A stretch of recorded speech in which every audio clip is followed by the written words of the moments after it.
Bonjour à tous, c'est Cédric Leclerc, votre analyste pour belgianinvestor.be. Voici la mise à jour en vidéo de mon avis concernant l'or et l'argent coté en dollars pour la première semaine de ce mois de décembre 2015.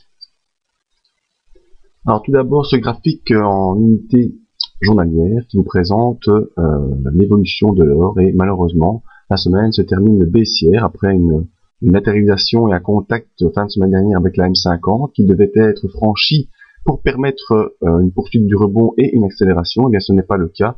Tout comme ici, courant du mois d'octobre, on a été jusque la M50 et quand le cours a été rejeté, et ce fut le cas pour cette fin de semaine où le cours est rejeté, et malheureusement, on termine le mois en dessous des 1180 $, ce qui a pour conséquence d'une annulation du retour sur la zone des 1180 et du repassage au-dessus des 1180 qui était vraiment une zone importante pour l'unité mensuelle. Donc voilà, c'est une unité ici qui nous montre le support qui avait été d'abord franchi mois dernier et qui est confirmé ce mois-ci, même si on a ici une bougie en haute vague qui pourrait marquer une inversion du cours. Actuellement, c'est pas vraiment ça qui est en train de se produire, c'est plutôt une poursuite de la baisse vers probablement la zone des 1000 $, qui est une zone ici qui est psychologiquement importante, et techniquement c'est une zone située entre 944 et 975.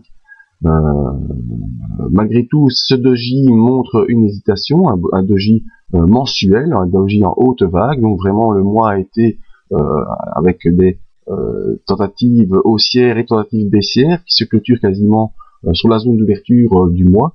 Donc attention à ce qui pourrait se produire. En tout cas, en unité journalière, c'est très clair, on n'arrive pas à revenir au-dessus de la M50. On a fait des points bas, on vient de faire un point bas plus bas que le bas précédent, et le point haut n'est pas plus haut que le haut précédent, donc on fait des points hauts de moins en moins hauts et des points bas de plus en plus bas, donc on est bel et bien dans une poursuite baissière.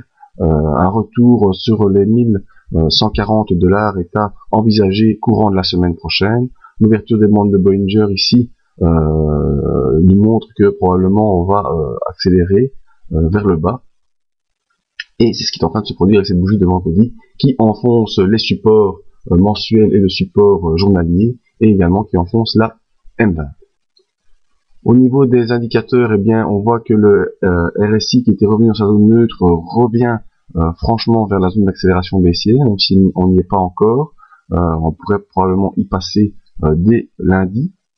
Et le MACD qui revenait vers sa zone de 0, donc vers la possible inversion de la tendance de fond, eh bien, va, semble-t-il, une nouvelle fois croiser à la baisse pour repartir sous les zéros. Donc tant les indicateurs que le graphique nous montrent qu'au niveau journalier, c'est la tendance baissière qui l'emporte. On voit bien les points hauts sont de moins en moins hauts, les points bas sont de plus en plus bas, et probablement qu'on devra retourner jusqu'au 1140 ici pour voir si on va faire un double creux qui pourra nous permettre de rebondir, ou bien si on enfonce cette zone et qu'on poursuit la tendance vers le bas.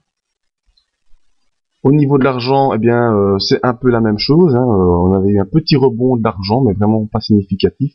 Et on revient avec cette bougie de vendredi refaire de nouveau une belle poursuite baissière avec les bandes de Bollinger qui sont toujours ouvertes à la baisse. Le RSI toujours sous les 40 en pression baissière, et le MACD toujours sous 0 et sous son signal. Donc tout cela nous montre que l'argent est toujours baissier et rejoindra son support des 14,82 $ probablement courant de semaine. Donc l'or et l'argent en unité journalière toujours baissier après l'accélération de vendredi. Je vous remercie pour votre écoute. Vous pouvez nous rejoindre sur le site pour les autres analyses et pour voir les perspectives de la semaine. Et si vous voulez des analyses plus pointues avec une petite formation, je vous invite à nous rejoindre dans les webinaires qui se font avec Admiral Market tous les mardis et les jeudis. C'est par ici pour vous inscrire. Merci à tous et à bientôt.